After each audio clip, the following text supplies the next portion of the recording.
Let's begin by taking the tower out of the case and placing it on the ground.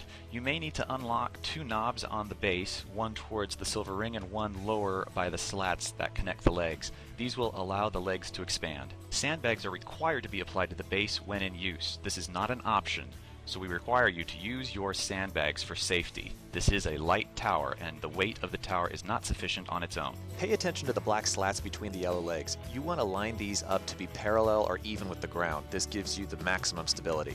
There are 5 locking points on the base of the LX. 3 yellow safety collars and 2 black twist knobs which push into the unit and hold the tower in place. Now, the LX is a tower that turns. That's the point of the way the camera moves. So to do this, you need to unlock the black knobs on the base so that the tower can rotate. You position the yellow safety collars in this position, one above the silver ring and one below where these bearings are in place to hold the position of your legs so that it won't shift when you open up these black knobs. Also notice the position of the black ratchets. They need to be positioned on the top one facing up and the bottom facing down so that they do not bump into the legs when you turn the tower. Notice the clearance that you need to make this happen.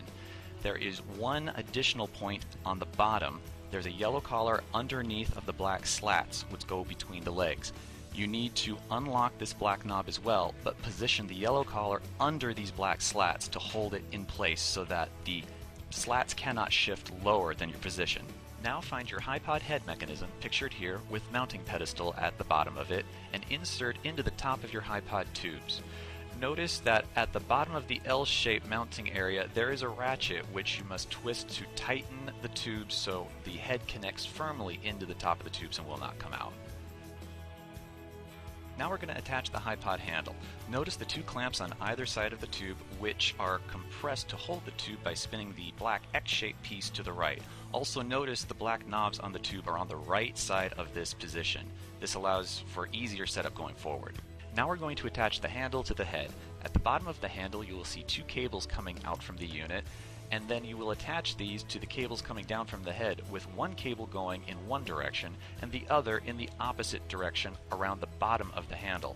This creates a rounded surface for the handle to turn the round head in the proper direction. These cords must come out of the bottom of the handle, not the top. There are 2 large silver screws on the handle, and knowing the function of each screw will help you to use your unit more effectively.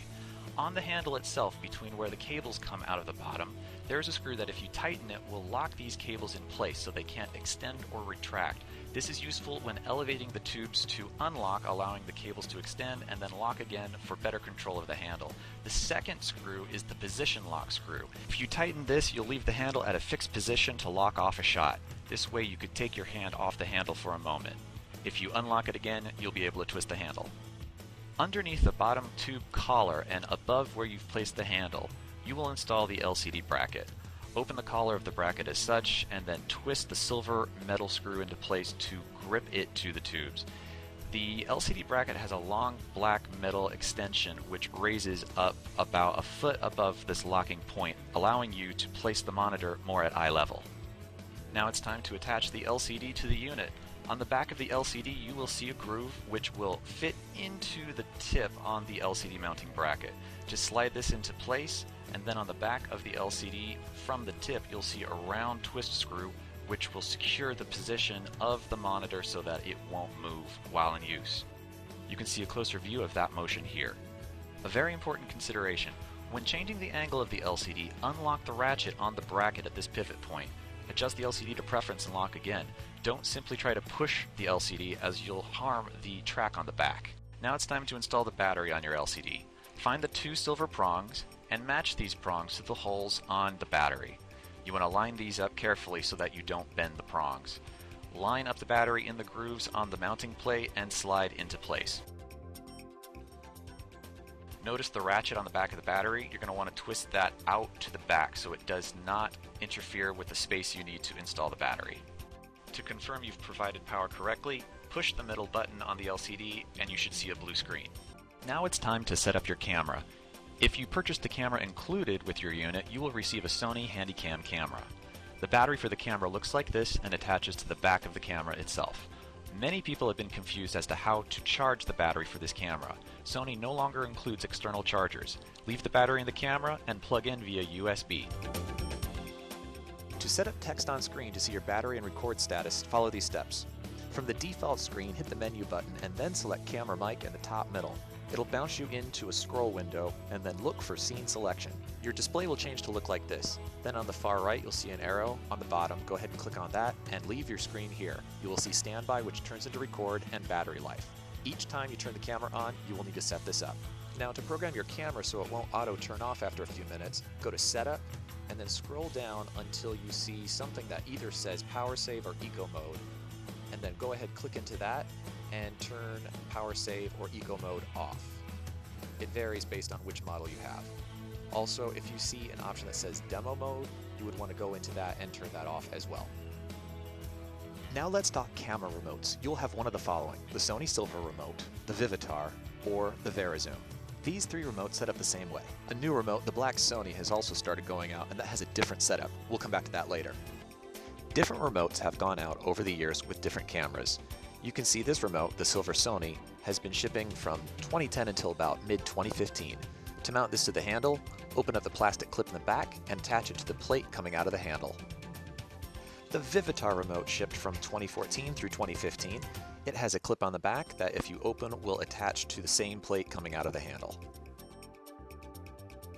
The VariZoom remote was introduced in 2015. It has two screws in the back which hold a metal plate into position across the back of the remote. Open up those screws enough to create a gap and then slide the remote onto the same plate on the handle. Tighten the screws to hold the remote in place. Now, to set up the top cables for these first three remotes, follow these directions. Look for the multi-port, which is on the right side of your camera. Then find the multi-adapter cable, which has a rectangular skinny port and then a female D-shaped port on the opposite side. Your D-pigtail or D cable will plug into the multi-cable. Setup is the same for these first three remotes. For the black Sony remote, there is a piece of soft Velcro on the back which will attach to the hard Velcro on the remote plate on the handle. You will still have a multi-cable, but the end of the multi-cable will have a larger silver connector. There will be no D cable or D pigtail. Regardless of what remote you have, tie off a strain relief at the bottom of the L shape on the head. Take your video and LAN cables and make a slack knot around the apparatus. This will help prevent damage on your camera connecting ports. At the bottom of the tower, for the Silver Sony, Vivitar, and VariZoom remotes, you will have a 3-pin connector. Plug that into your long skinny LANC cable. For the black Sony remote, your LANC cable will have different ports on the top and bottom. These larger silver connectors will be the same on either end. Plug the multi-cable coming out of the camera into one end and attach the remote to the other. This finalizes the cable setup for any remote you may have. Now, for all versions, take your HDMI cable and plug the smaller end, either mini or micro, into the camera. Take the standard end and plug that into the LCD at the bottom of the unit. Standard with all towers is the cable strain relief plate. You can see it here.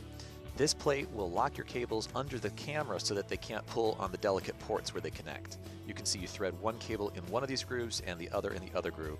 And they will need to be facing in opposite directions so the connecting ports come out on opposite sides of the camera where the ports are available.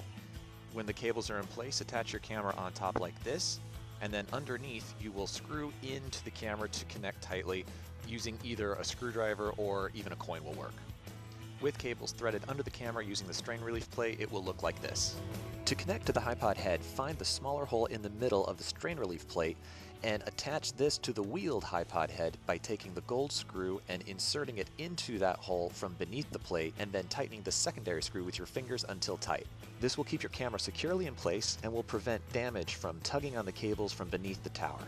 If using one of the Silver Sony, Vivitar, or VariZoom remotes, plug in the stereo end of your D cable or D pigtail into the long LANC cable.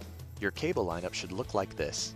To use the camera rain gear with your unit, after the strain relief plate is in place, put the rain gear underneath of the strain relief plate and sandwich it to the head as you normally would with the gold screw.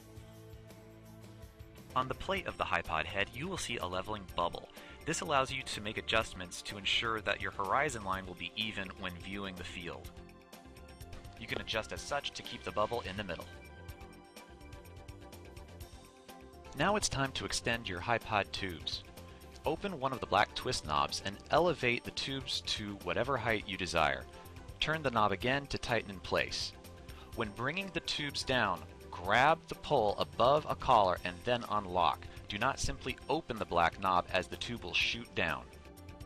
Above each collar, you will find a strap of Velcro. Use this to secure your cabling, as it not only helps to keep it neat and out of the way, but acts as a strain relief throughout your unit. When it's time to put away your tower, here are some tips. Unlock the 3 sliding yellow collars and then also unlock the 2 black locks that are in the base. This will allow your legs to fold. Now put your foot on the black slats and push down, and pull up on the silver ring. The legs will fold in. Line up all of the knobs on the tower, both the 2 that are in the base and those in the tubes. This will allow the tower to fit back into the case. And that's it.